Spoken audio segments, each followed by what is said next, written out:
guys, I'm back again today with another reaction video, and today we're reacting to Islam, the Quran, and the five pillars, all without a flame war. So this is about like a crash, it's like a crash course of Islam. So we're gonna see, and let me know down in the comment section down below if there's some sort of like mistakes or if it's all factual. But anyways, before I do start, don't forget to subscribe if you haven't already. Click that bell button to get notified whenever I do upload a video. Anyways guys, let's check this out. Hi there, I'm John Green. This is Crash Course World History, and today we're going to talk about Islam, which, like Christianity and Judaism, grew up on the east coast of the Mediterranean. But unlike Christianity and Judaism, it's not terribly well understood in the West. For instance, you probably know what this is and what this is. You probably don't know what that is. Google it. Mr. Green, why do you think people know so little about Islamic history? Did you just ask an interesting, non-annoying question me from the past? I think we don't know much about Islamic history because we don't learn about it. Because we're taught that our history is the story of Christianity in Europe, when in fact, our history is the story of people on the planet. So let's try to learn. Very, very true. Yes, I like how he's putting this. Okay, so far I like him.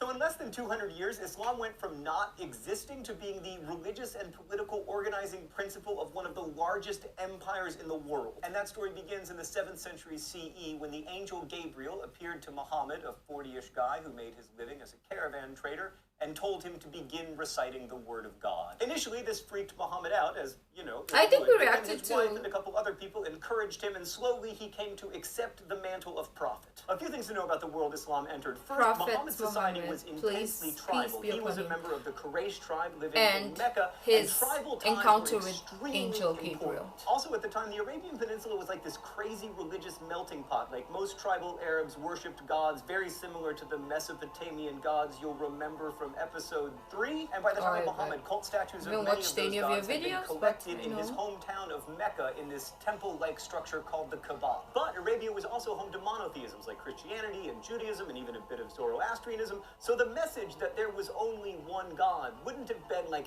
as surprising to Muhammad as it was, for instance, to Abraham. Also, and this will become very important, the northern part of Arabia was sandwiched between the Byzantine Empire and the Persian Sasanian Empire, and you'll remember those guys were always fighting. They were like snowboarders and skiers, or like the Westboro Baptist Church and everyone else. At its core, Islam is what we call a radical reforming religion. Just as Jesus and Moses sought to restore Abrahamic monotheism after what they perceived as straying, so too I love the fact that they gave Moses like some biceps and triceps or whatever steps this is. Like, look at here, he has some abs as well. This is a fun way to learn, you know. Sometimes it doesn't have to be all freaking serious. You just have to, because you remember more when it's in a fun way of learning instead of like a very like strict to the books, like you have to, you know. What am I saying? After what they perceived as straying, so too did Muhammad. Muslims believe that God sent Muhammad as the final prophet to bring people back to the one true religion, which involves the worship of and submission to a single and all-powerful God. Since everybody was like doing your own Abraham thing, and Moses and Jesus, among others, as prophets, but it's very different from the Hebrew and Christian Bibles. For one thing, it's much less narrative, but also it's the written record of the revelations Muhammad received, which means it's not written from the point of view of people. It is seen as the actual word of God. The Quran is a really broad-ranging text, but it returns again and again to a couple themes. One is strict monotheism, and the other is the importance of taking care of those less fortunate than you. The Quran says of the good person spends his substance, however much he himself may cherish it, upon his near of kin and the orphans and the needy and the wayfarer and the beggars, and for the freeing of human beings from bondage. These revelations also radically increase the rights of women and orphans, which is one of the reasons that Muhammad's tribal leaders weren't that psyched about them. To talk more about Islamic faith and practice, let's go to the thought bubble. The 5 pillars of Islam are the basic acts considered obligatory, at least by Sunni Muslims. First is the Shahada, or the profession of faith. There is no God but God, and Muhammad is God's prophet, which is sometimes translated as there is no God but Allah, and Muhammad is Allah's prophet, which tries to make Muslims sound other and ignores the fact that the Arabic word for God, whether you're Christian or Jewish or Muslim, is Allah. Second, salah, or ritual prayer 5 times a day at dawn, noon, afternoon, sunset, and late evening, Why which are is he- obligatory unless you noon, Why is this afternoon, guy sunset, and late flying? evening, which are obligatory unless you haven't hit puberty, are too sick, or are menstruating. Oh. PG thought bubble. Third, Psalm, the month-long fast during the month of Ramadan, in which Muslims do not eat or drink or smoke cigarettes during daylight hours. Since Ramadan is a lunar calendar month, it moves around the seasons, and obviously it's most fun during the winter, when the days are shorter, and least fun during the summer, when the days are both long and hot. Fourth is zakat, or almsgiving, in which non-poor Muslims Zakat. are So those are the required to give pillars. and hot. It just clicked in my brain that those are the pillars. I'm so dumb The winter, sometimes. when the days are shorter, Most and of the least fun during the summer, when days are both long and hot. Fourth So yeah, so we are now in zakat, which is almsgiving. We have the, what is this again? The Ramadan. We have the prayers, and we have the shahada. I forgot what this was. I have to kind of like go back a bit.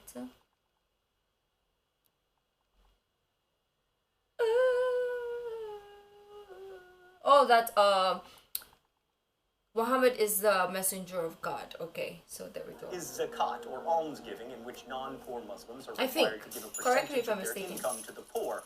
And lastly, Hajj, the pilgrimage The to Mecca pilgrimage, that okay. Muslims must try to fulfill at least once in their lives, provided they are healthy and have enough money. And there's also more to understanding Islam than just knowing the Quran. Like Judaism with its Talmud and Christianity with its lives of saints and writings of church fathers, Islam has supplementary sacred texts, chief among which is the Hadith, a collection of sayings and stories about the Prophet. Thanks, Thought Bubble. Oh, it's time for the open letter? Oh, I didn't know that. Hadith. Magic! An open letter to the 72 virgins. Oh, but first let's check what's in the secret compartment. Oh, it's Andre the Giant. Did you know that Andre the Giant died a virgin? Is a fact that I made up? Dear 72 virgins, hey there, it's me, John Green.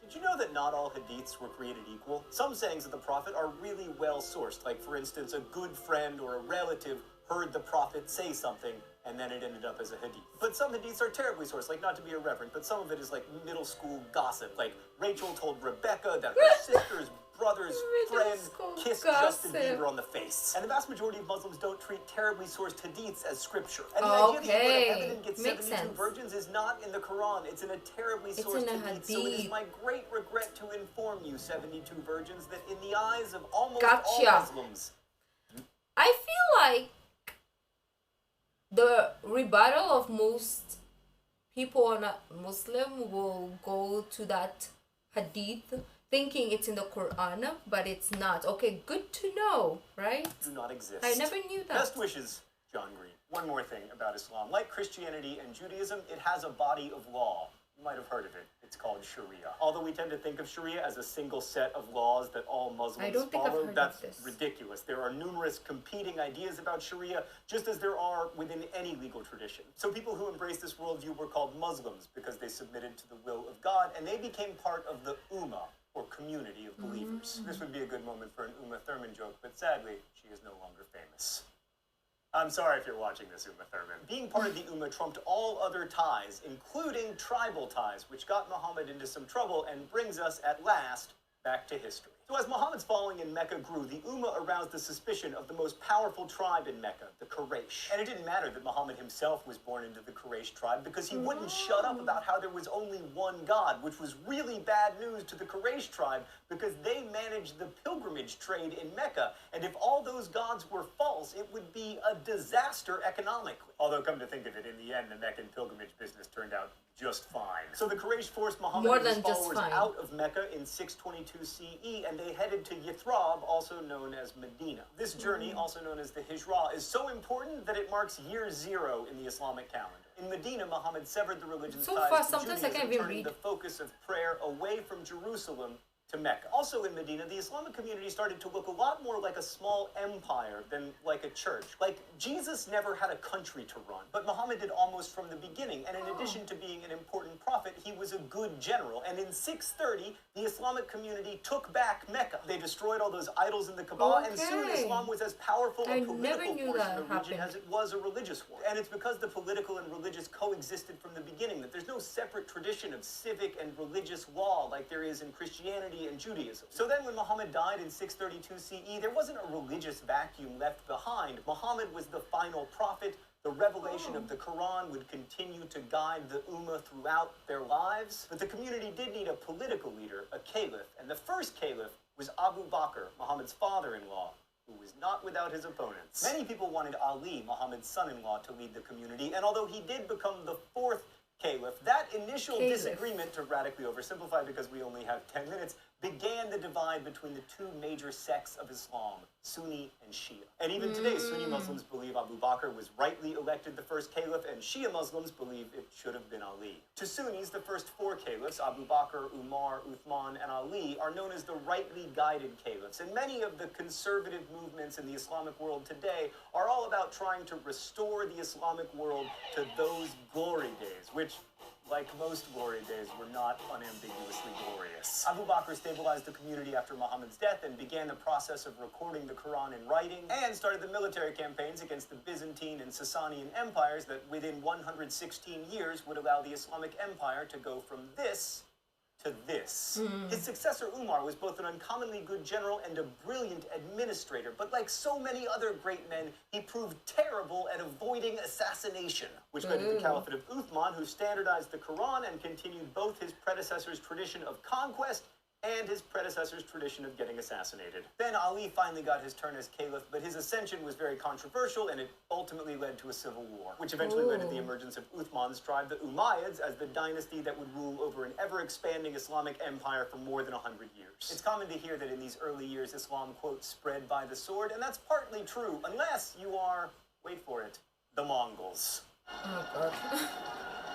Actually, as usual, the truth is more complicated. Many people, including the Mongols, but also including lots of people in Central and East Asia, embraced Islam without any military campaigns. And in fact, the Quran says that religion must not be an act of compulsion. But this much is true. The early Islamic empire was really good at winning wars. And situated as they were between two very so wealthy weird. I'm like, empires, the making Byzantines and the sounds here. Sasanians, there was plenty to fight for. The first of all were the Sasanians, the last non-Muslim successor to the Persian Empire. They were relatively easy pickings because they'd been fighting the Byzantines for like 300 years and they were super tired. Also, they had recently been struck by plague. Plague, man, I'm telling you, it's like the red tortoiseshell of history.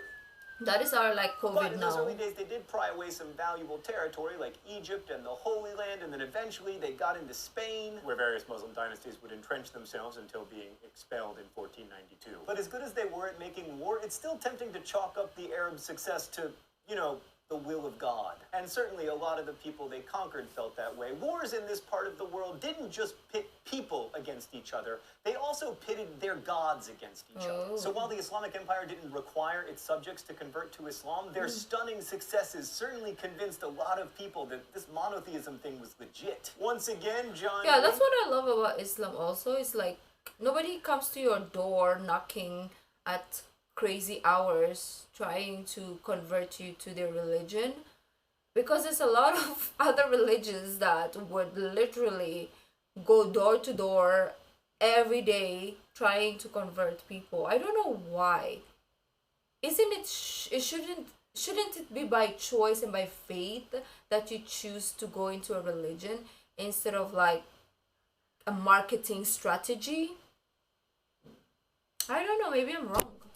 Proving super hip to the slang of today's youngins. Also, you paid lower taxes if you converted, and just as taxes on cigarettes lead to people not wanting to smoke, taxes on worshiping your idols lead to people not wanting to worship them anymore. So in a period of time that was, historically speaking, both remarkably recent and remarkably short, a small group of people from an area of the world with no natural resources managed to create one of the great empires of the world and also one of its great religions. And that very fact may be why people of Western European descent remain largely ignorant about this period. Not only were the Muslims great conquerors, they spawned an explosion of trade and learning that lasted hundreds of years. They saved many of the classic texts that form the basis of the so-called Western canon while Europe was ignoring them, and they paved the way for the Renaissance. While it's important to remember that much of the world between Spain and the Indus River wasn't... You never hear this or read this in most of the textbooks or historical books that are out there,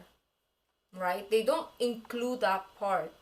Arabized, most of it was so thoroughly Islamized that these days we can't think of the world we now call the Middle East without thinking of it as Islamic. Like perhaps the greatest testimony to Islam's power to organize people's lives and their communities is that in Egypt, 5 times a day, millions of people turn away from the pyramids and toward Mecca. Egypt, birthplace to one of the longest continuous cultures the world has ever known, is now the largest Arab country in the world.